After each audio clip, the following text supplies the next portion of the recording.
வாழ்க வளமுடன். ஓம் நமச்சிவாய. அனைத்து தமிழ் உள்ளங்களுக்கும் வணக்கம்.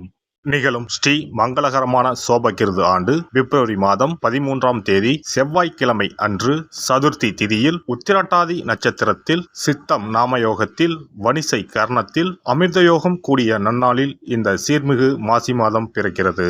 நவ கிரகங்களின் அதிபதியான சூரிய பகவான் கும்பராசியில் சஞ்சாரிக்கும் காலம்தான் மாசி மாதம் என்று அழைக்கப்படுகின்றது. தமிழ் மாதங்களில் 11வது மாதமான மாசி மாதத்தில் மாசி மக விரதமும் மகா சிவராத்திரி விரதமும் கடைபிடிக்கப்படுவது விசேஷம். மாசி மாதத்தில் பௌர்ணமி நிறைந்த மக நட்சத்திர நாளில் கொண்டாடப்படும் விரதம் மாசி மகம்.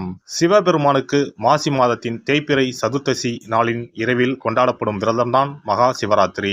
பிறக்க போகும் இம்மாதம் உங்கள் வாழ்வில் வளமும் நலமும் செல்வ செழிப்பும் பெற்று புதிய வாய்ப்புகள் புதிய வெற்றிகளுடன் மங்களகரமாக அமைய எல்லாம் வல்ல இறைவனை உளமாற வேண்டி விரும்பி கேட்டுக்கொள்கிறேன்.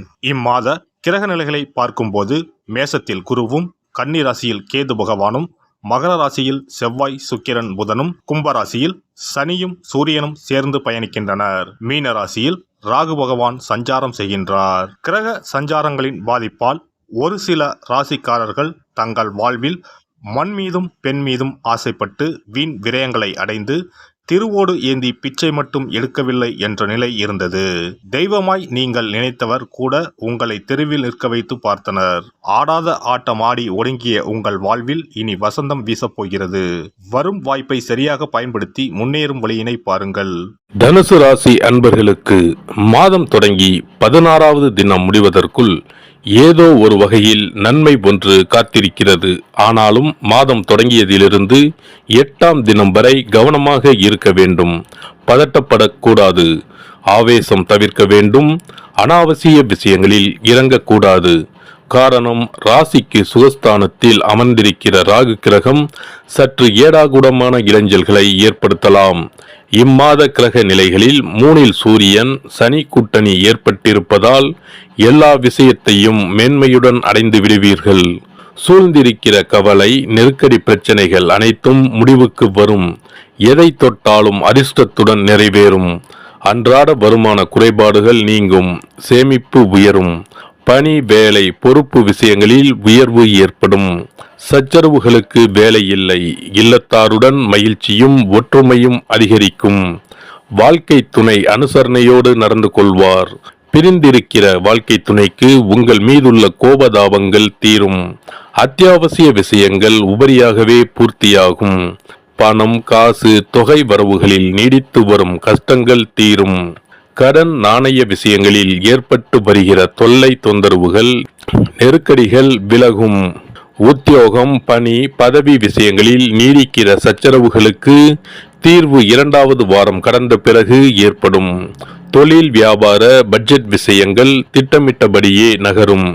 இளம் இருபாலருக்கும் திருமண சுபகாரிய ஏற்பாடு விமர்சையாகவே நடந்து முடியும். இம்மாத 1, 9, 16, 24, 29வது தினங்களில் ஆடம்பர சௌகரிய மேன்மைகளும் எதிர்பாராத பரிசு பண திடீர் ஆதாய உபரி லாபங்களும் பொன்பொருள் சேர்க்கைகளும் சொத்து பத்து சார்பான அனுகூல மேன்மைகளும் கிடைத்து சுகமாக நகரப்போகிற மாதம் இது. மன வாழ்க்கை வகையில் சங்கடம் தொடர்ந்தாலும் நல்ல முடிவு ஏற்படும். விருப்பப்பட்ட உயர்கல்வி அமையும். சொந்த நிலபுலன்களை மீட்டெடுத்து விட இருக்கிறீர்கள். தெரிந்த விஐபிக்களால் ஆதரவு காத்துள்ளது. வியாபாரிகளுக்கு வியாபாரத்தை அபிவிருத்தி செய்வதற்கு ஏற்ற மாதம். புதிய கிளைகளை திறப்பதற்கும் புதிய துறைகளில் முதலீடு செய்வதற்கும் தகுந்த நேரம் இது. ஏற்றுமதி இறக்குமதி துறையினருக்கு அந்நிய நாடுகளிலிருந்து புதிய ஆர்டர்கள் வர தொடங்கும். கலைஞர்களுக்கு லாபகரமான அழைப்புகள் வரும். புகழ் ஓங்கும். வருமானமும் உயரும்.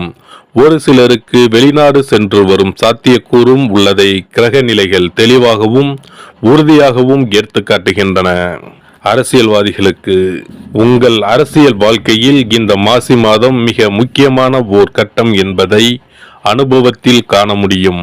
நாட்டுப்பணியில் உங்கள் பணி மிக முக்கியமானதாக சரித்திரத்தில் பொறிக்கப்பட வாய்ப்புள்ளது. மாணவர்களுக்கு சென்ற மாதம் வரை மன நிம்மதியை பாதித்து வந்த சில தவறான தொடர்புகளிலிருந்து உங்களை விடுவித்துக் கொள்வதற்கு அனுகூலமான மாதம் இது.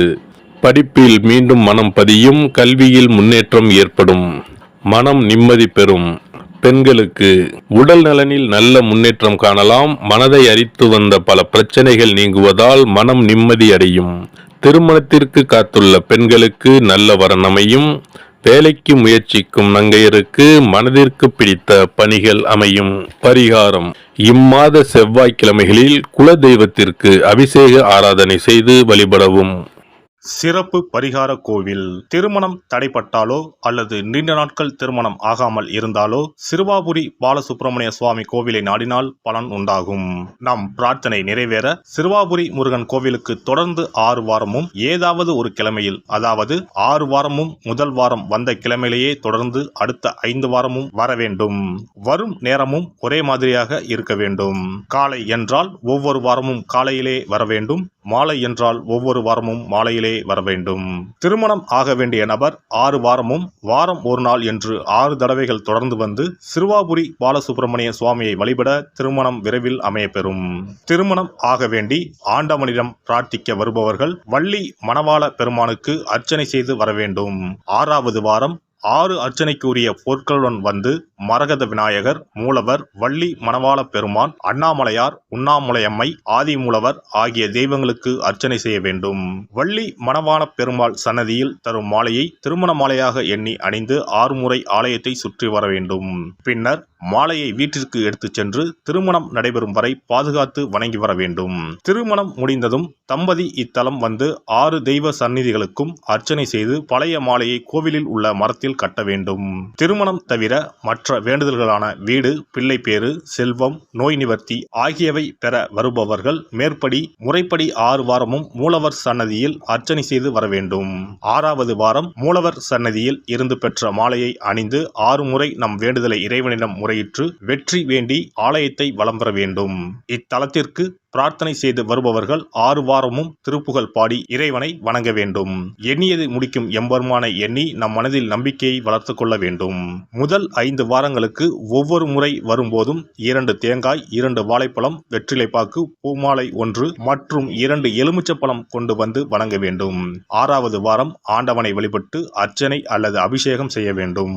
ஒவ்வொரு வாரமும் வந்து போகும்போது நம்மிடம் கொடுக்கப்பட்ட ஒரு எலுமிச்சம் பழத்தை வீட்டிலே வைத்து பூ வைத்து பூஜித்து வர வேண்டும். முதல் வார எலுமிச்சம் பழத்தை 2வது வார எலுமிச்சம் பழம் வந்தவுடன் எடுத்து கடல், கிணறு ஏதாவது ஓர் அசுத்தம் இல்லாத இடத்தில் சேர்த்துவிட்டு தற்சமயம் பெற்று வந்த பழத்தை மீண்டும் பூஜிக்க வேண்டும். இவ்வாறு 5 வாரம் செய்துவிட்டு 6வது வாரம் நாம் பெற்று வந்த பழத்தை ஈரம் படாது பாதுகாத்து நம்முடைய பிரார்த்தனை நிறைவேறும் வரை பூஜிக்க வேண்டும். இந்த பிரார்த்தனை பூஜை காலங்களில் நாம் அண்டர்பதி திருப்புகளை ஓதி வணங்க வேண்டும். நம் பிரார்த்தனை நிறைவேறியதும் சிறுவாபுரி வந்து 6 அர்ச்சனைக்கு உரிய பொருட்கள் வைத்து பால சுப்பிரமணிய சுவாமியை வணங்க வேண்டும். இங்கு உள்ள 2 முருகப்பெருமான் சன்னதிகளில் ஆதி மூலவரிடம் நம்முடைய குறைகளையும் தடைகளையும் நீக்க கோரி வணங்கி வர இன்ப வாழ்வு உண்டாகும். இத்தலத்தில் பிரார்த்தனை செய்து வருவோர்கள் முதல் வாரத்திலோ அல்லது தொடர்ந்து வரும் வாரங்களிலோ பலன் பெறுவது உண்டு. ஒருவருடைய நம்பிக்கை மிகுந்த பிரார்த்தனை அவரின் காரியத்தை மிக விரைவில் முடித்து வைக்கும். எல்லாம் வல்ல இறையருளால் நீங்களும் உங்கள் அன்பு குடும்பமும் உடல் நலம், நீலாயுள், நிறை செல்வம், உயர் புகழ், மெய்ஞானம் ஓங்கி வாழ்க வளமுடன். இந்த வீடியோ பதிவு உங்களுக்கு பிடித்திருந்தால் லைக் பண்ணுங்க, கமெண்ட் பண்ணுங்க, ஷேர் பண்ணுங்க, மறக்காம சப்ஸ்கிரைப் பண்ணுங்க, பக்கத்துல இருக்கிற பெல் பட்டனை கிளிக் பண்ணுங்க. நன்றி, வணக்கம். ஓம் நமச்சிவாய. சிவாய நம.